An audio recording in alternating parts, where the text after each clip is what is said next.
Ce qui te détruit, ce n'est pas seulement ce qui t'est arrivé. Ce qui te détruit, c'est le mouvement incessant de l'esprit qui reprend tout ce qui s'est passé et le broie encore, encore et encore, comme si souffrir à répétition était une forme de protection. Tu appelles cela pensée. Lao Tse appellerait cela désordre, car un esprit qui ne parvient pas à cesser de réagir ne voit plus le réel, il ne voit que le tourbillon qu'il fabrique lui-même. Et c'est pour cela que tu peux être assis, allongé, en silence, sans que personne ne te fasse du mal à cet instant, et pourtant avoir l'impression, à l'intérieur, d'être poursuivi. La présence ne disparaît pas quand le monde fait du bruit, mais quand tu deviens serviteur du vacarme intérieur. Dans le Tao Te Ching, la quiétude apparaît comme un retour à la racine, non comme une anesthésie. C'est revenir au point où la vie n'a pas besoin de ta tension pour continuer d'exister. On t'a conditionné à croire que si tu te détends, tu perds le contrôle. C'est l'une des illusions les plus coûteuses de ta vie, car plus tu te crispes, plus l'esprit se fragmente. Plus tu tentes de maîtriser chaque sensation, plus elle se rebelle. Plus tu exiges la paix, moins tu la trouves. Le taoïsme ne traite pas cette compulsion comme un signe de force, mais comme un désalignement avec le flux réel des choses. C'est ici qu'entre en jeu l'un des concepts les plus mal compris de toute la tradition, le Wu Wei. Le Wu Wei n'est pas une passivité stupide, ni de la paresse, ni un abandon. C'est une action sans forçage, un mouvement sans friction intérieure inutile, un geste aligné sur le cours naturel plutôt qu'en guerre contre lui. Tu souffres parce que presque tout en toi est devenu poussé, rigidité, anticipation, défense. Tu entres déjà dans chaque jour comme quelqu'un qui enfile une armure pour traverser une bataille qui n'a même pas commencé. Et ensuite, tu te demandes pourquoi tu n'arrives pas à sentir le présent. Lao Tse confronte une partie de toi que peut-être personne ne confronte, la partie qui se nourrit de l'excès. Excès d'interprétation, excès d'opinion sur toi-même, excès de projection, excès d'importance accordée à chaque oscillation de l'esprit. Dans le taoïsme pur, le chemin n'est pas de se remplir de plus de contrôle, de plus de technique, de plus de bruit intérieur déguisé en évolution. Le chemin est de diminuer l'impulsion d'intervenir dans tout, diminuer la manie de corriger chaque émotion, diminuer le besoin de transformer toute douleur en identité. Le Tao Te Ching le formule d'une manière presque cruelle pour l'ego, celui qui poursuit l'accumulation grandit en artifice, celui qui se tourne vers le Tao réduit, jusqu'à cesser d'agir par compulsion. Et c'est cela qui fait mal, parce que ton esprit préfère se sentir occupé que vide.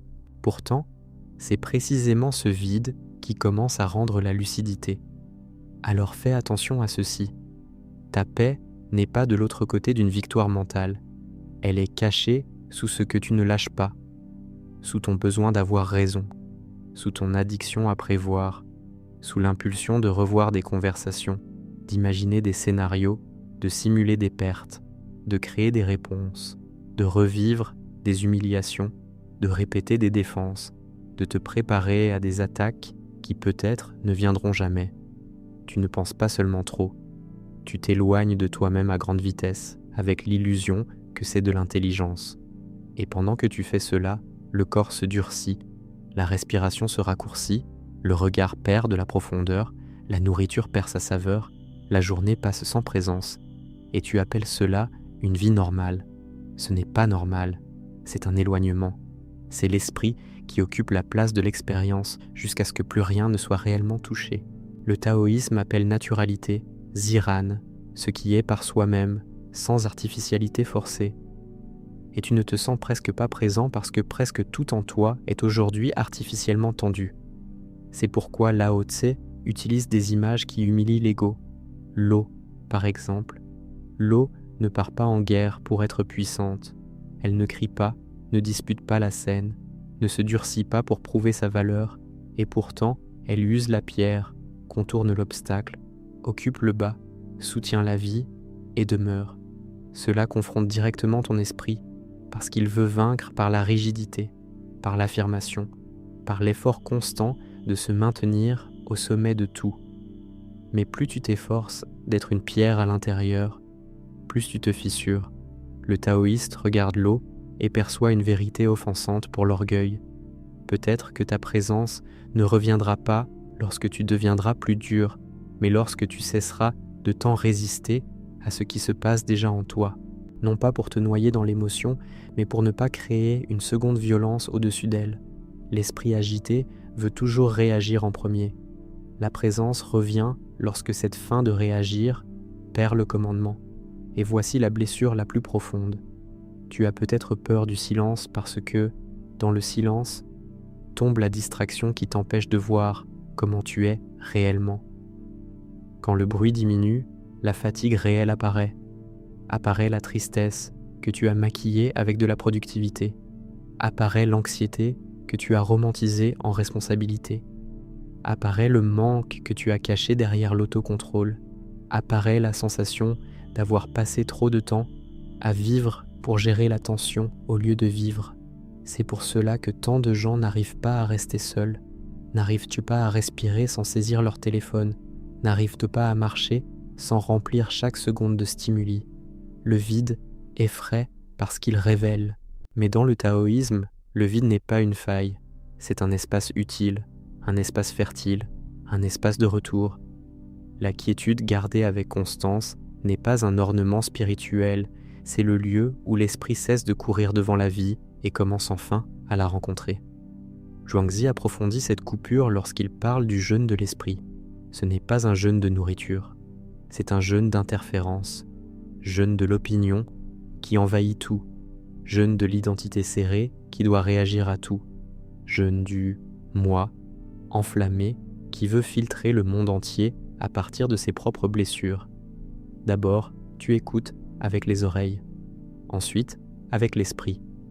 Mais il existe un point où cela reste encore du bruit. Le basculement se produit lorsque cet excès de préméditation se tait et que quelque chose de plus libre, de plus vaste, de plus vide d'obsession commence à percevoir. Cela ne fait pas de toi quelqu'un de froid, cela fait de toi quelqu'un de moins kidnappé, moins entraîné, moins écrasé par son propre commentaire intérieur. Et c'est peut-être cela qui manque à ta vie depuis si longtemps. Non pas plus d'explications, mais moins d'invasion de l'esprit sur chaque seconde que tu touches. Alors n'essaie pas de sortir de cette vidéo en te disant que tu as appris une belle leçon. Ce serait trop peu. Ce qui doit se produire est plus inconfortable que cela. Tu dois commencer à remarquer, à l'instant même où l'esprit s'emballe, que toutes les pensées ne méritent pas d'être hébergées, que toutes les tensions ne méritent pas obéissance, que toutes les urgences intérieures ne disent pas la vérité. La présence ne consiste pas à fabriquer un état spécial, c'est cesser d'abandonner ce qui est vivant maintenant. C'est remarquer l'air qui entre sans courir quelque part avec lui. C'est sentir le corps sans le transformer immédiatement en problème. C'est permettre à l'instant d'exister avant d'être jugé. Et quand cela commence, même pour quelques secondes, quelque chose change d'axe. La vie cesse d'être une pièce fermée, pleine d'échos, et retrouve un sol. Mais il existe encore un piège plus subtil, presque invisible, qui te fait perdre ce sol précisément quand tu crois le retrouver. Et c'est là que l'esprit tente de se déguiser en quête spirituelle pour continuer à tout diriger. Car le piège le plus subtil apparaît lorsque tu transformes la recherche même de la paix en une nouvelle forme de violence contre toi-même. Tu remarques que tu es anxieux et immédiatement tu veux écraser l'anxiété. Tu remarques que tu es dispersé et immédiatement tu veux t'obliger à être présent. Tu remarques que tu es agité et aussitôt tu crées une nouvelle exigence. Maintenant, je dois me calmer. Et alors même la paix devient tyrannie. Même le silence devient objectif. Même le maintenant devient obligation. Et à cet instant précis, l'esprit reste sur le trône, simplement vêtu d'habits spirituels. Il continue de commander, de presser, d'exiger, de transformer chaque instant en performance. Le taoïsme confronte cela avec une dureté silencieuse, car le Tao ne peut être saisi comme un trophée. Ce qui est vivant et réel ne se livre pas à un esprit qui veut posséder jusqu'à la sérénité. Plus tu cherches à capturer l'état parfait, plus il t'échappe, car le geste même de capturer est déjà l'agitation qui détruit la présence. C'est pourquoi tant de personnes disent de chercher la paix, mais au fond continuent de servir le même maître, le contrôle. Elles ne font que changer le nom. Avant, c'était le contrôle de la vie. Maintenant, c'est le contrôle de l'état intérieur. Avant, c'était l'obsession du futur. Maintenant, c'est l'obsession d'aller bien. Avant, c'était la peur de perdre. Maintenant, c'est la peur de ressentir. Mais le mécanisme reste le même, la résistance.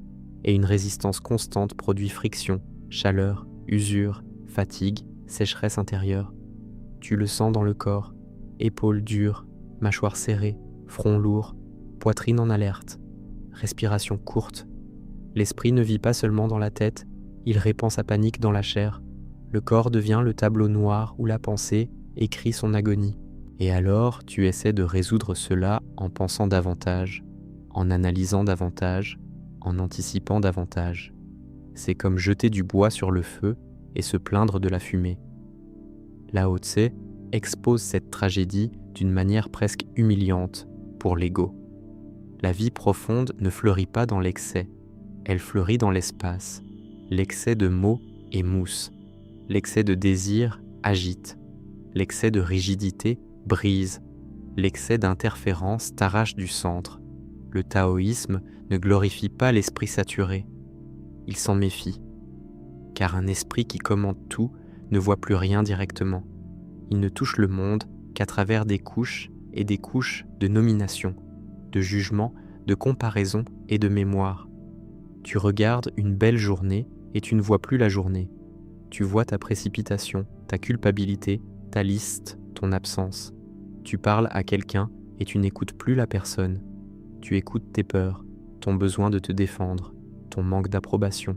Tu vis entouré de réalité, mais sans parvenir à la toucher, parce que l'esprit crée une pellicule entre toi et tout. Et le point ici n'est pas de diaboliser la pensée. Le taoïsme ne t'exige pas de devenir une pierre vide ou un être incapable de discernement. Le problème n'est pas de penser. Le problème est d'être entraîné, d'être gouverné par un flux de pensée qui ne demande jamais la permission, ne se repose jamais et te convainc encore que cela s'appelle prudence. C'est comme vivre avec un conseiller devenu fou qui interprète tout silence comme une menace, toute pause comme une perte de temps, toute incertitude comme un danger. Et à force d'écouter cette voix, tu désapprends le contact simple avec les choses. Tu désapprends à t'asseoir sans fuir. Tu désapprends à respirer sans poursuivre un résultat. Tu désapprends à marcher sans être toujours en train d'aller ailleurs. Ton esprit t'a volé le sol et t'a encore vendu l'illusion qu'il te protégeait. Dans le taoïsme classique, il existe une profonde révérence pour ce qui est bas, vide, discret, silencieux. Ce n'est pas un hasard, c'est un remède. La vallée, par exemple, n'est pas exaltée parce qu'elle apparaît ou domine, mais parce qu'elle reçoit, parce qu'elle n'a pas besoin de s'imposer pour accomplir sa nature, parce que ce qui est bas accueille ce qui coule. L'orgueil veut le haut, l'éclat, le contrôle, l'affirmation constante de soi. Le Tao indique une autre direction. Ce qui se vide peut recevoir, ce qui ne rivalise pas peut demeurer, ce qui ne vit pas en s'imposant ne vit pas en se brisant. Cela entre en collision avec presque tout ce que ton esprit a appris à vénérer. Il veut être spécial, invulnérable, avoir réponse à tout, avoir raison, se protéger. Mais cette fin d'auto-affirmation coûte cher. Elle coûte la légèreté, elle coûte la présence, elle coûte l'intimité avec l'instant. C'est peut-être pour cela que tu es fatigué à un niveau que le repos ordinaire ne résout pas. Car ce n'est pas seulement le corps qui est fatigué, c'est la structure interne de vigilance constante. C'est le moi qui ne désarme jamais. C'est l'esprit qui ne permet jamais à la vie d'être simplement. Et cela produit un épuisement étrange. Tu dors sans te reposer. Tu te distrais sans te soulager. Tu sors, tu parles, tu manges, tu travailles, tu fais défiler l'écran, tu écoutes de la musique, tu essaies d'oublier, mais il y a un bruit de fond qui continue, un moteur allumé, un bourdonnement psychique, une tension presque continue. Et ce moteur ne s'éteindra pas parce que tu as gagné la discussion intérieure. Il commence à perdre de la force lorsque tu cesses de l'alimenter par une obéissance aveugle. Regarde en toi avec sincérité un instant. Combien de fois par jour crois-tu immédiatement ce que tu penses ? Combien de fois une idée sombre surgit-elle et tu t'inclines ? Combien de fois l'esprit dit-il que quelque chose ne va pas et tu entres déjà en guerre ? Combien de fois promet-il que si tu résous encore une chose, juste un détail de plus, une inquiétude de plus, alors enfin tu pourras te reposer ? Et ce repos n'arrive jamais. Il n'arrive jamais parce que l'esprit agité ne veut pas de solution. Il veut de la continuité. Il ne se nourrit pas de paix. Il se nourrit de matière. S'il n'y a pas de problème réel, il en invente un. S'il n'y a pas de menace concrète, il fabrique une ombre. Si la journée est calme, il fouille le passé ou projette le futur pour maintenir la machine en marche. C'est pour cela que cette confrontation est si dure. Peut-être que tu ne fais pas que souffrir de ton esprit. Peut-être que tu coopères avec lui sans t'en rendre compte. Et ici, le taoïsme devient presque chirurgical, car il ne te dit pas de haïr l'esprit, ni de l'idolâtrer. Il révèle sa démesure. Il montre que ce que tu traites comme un maître absolu n'est en réalité qu'une couche agitée au-dessus de quelque chose de plus profond. L'eau de surface peut trembler, mais la profondeur ne tremble pas de la même manière. Le problème, c'est que tu vis collé à la surface. Tu t'identifies à chaque vague, chaque reflet brisé, chaque rafale. Il suffit d'une pensée pour que tu deviennes elle. Il suffit d'une peur pour que tu te confondes avec elle. Il suffit d'un souvenir pour qu'il domine tout le climat de ton être. La présence commence à naître lorsque cette fusion s'affaiblit, lorsqu'apparaît un petit intervalle entre toi et l'impulsion, entre toi et le commentaire intérieur, entre toi et la tempête mentale, un intervalle minuscule, presque invisible, mais qui change tout, car en lui, tu cesses d'être emporté et tu commences à être témoin. Et cela fait mal au début, parce que témoigner sans réagir, immédiatement, ressemble, pour l'ego, à une perte de pouvoir. Cela ressemble à une faiblesse, à une omission, comme si quelque chose allait échapper. Mais c'est précisément cette dépendance qui te maintient prisonnier, le sentiment que tu dois répondre à tout intérieurement, tout le temps. Ce n'est pas nécessaire. Toutes les pensées n'exigent pas une réponse. Toutes les émotions n'exigent pas une dramatisation. Toutes les agitations n'ont pas besoin de devenir récits. Parfois, le geste le plus élevé de lucidité est de ne pas entrer. Ne pas entrer dans la spirale. Ne pas entrer dans la poursuite. Ne pas entrer dans la scène mentale qui demande ton énergie pour continuer d'exister.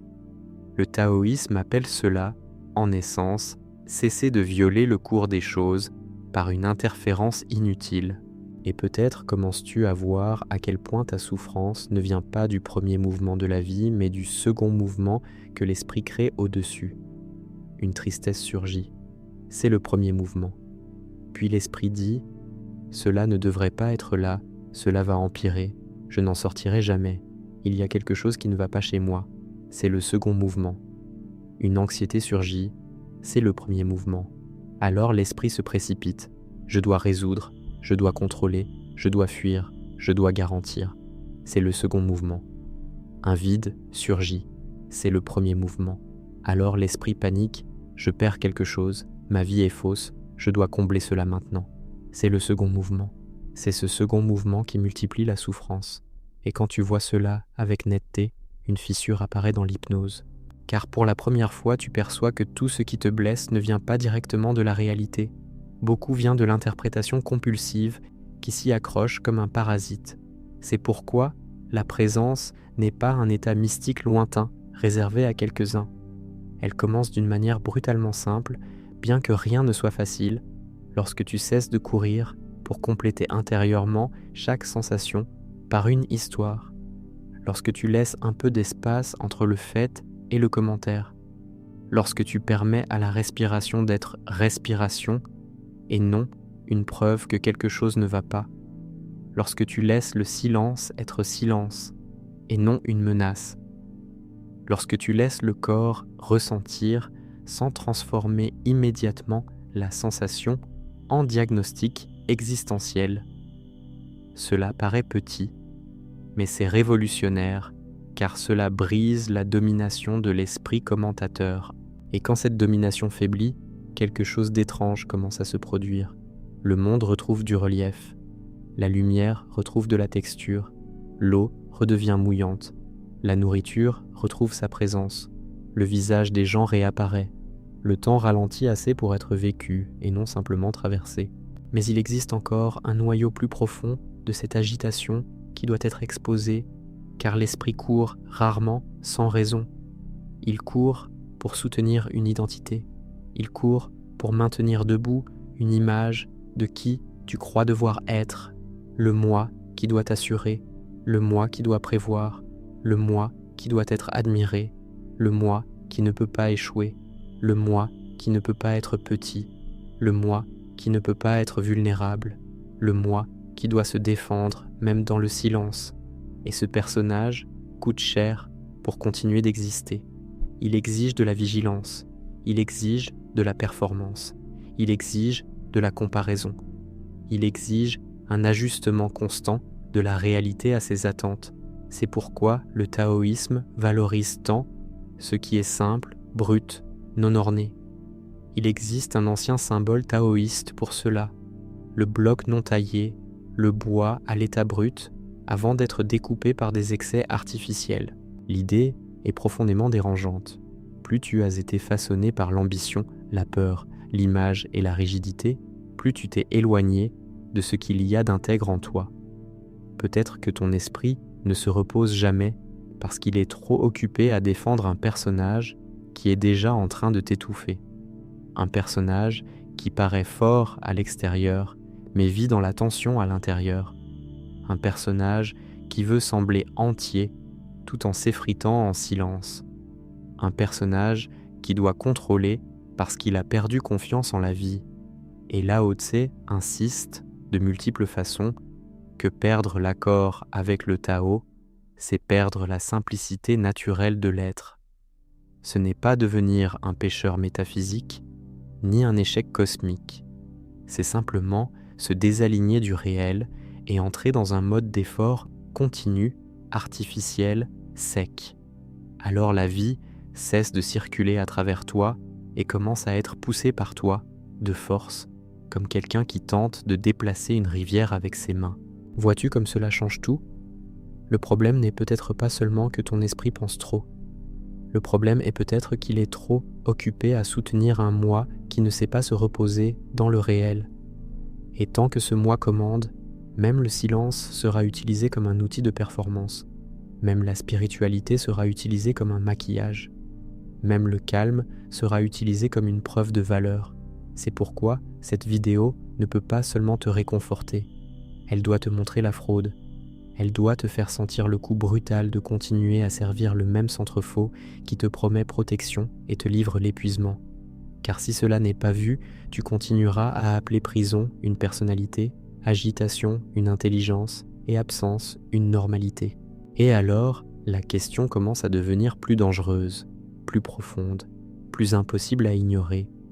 Si tant de choses en toi sont effort, défense et construction, que reste-t-il quand cela commence à tomber, et pourquoi est-ce précisément là que la présence commence à apparaître avec une force que l'esprit ne peut pas fabriquer ?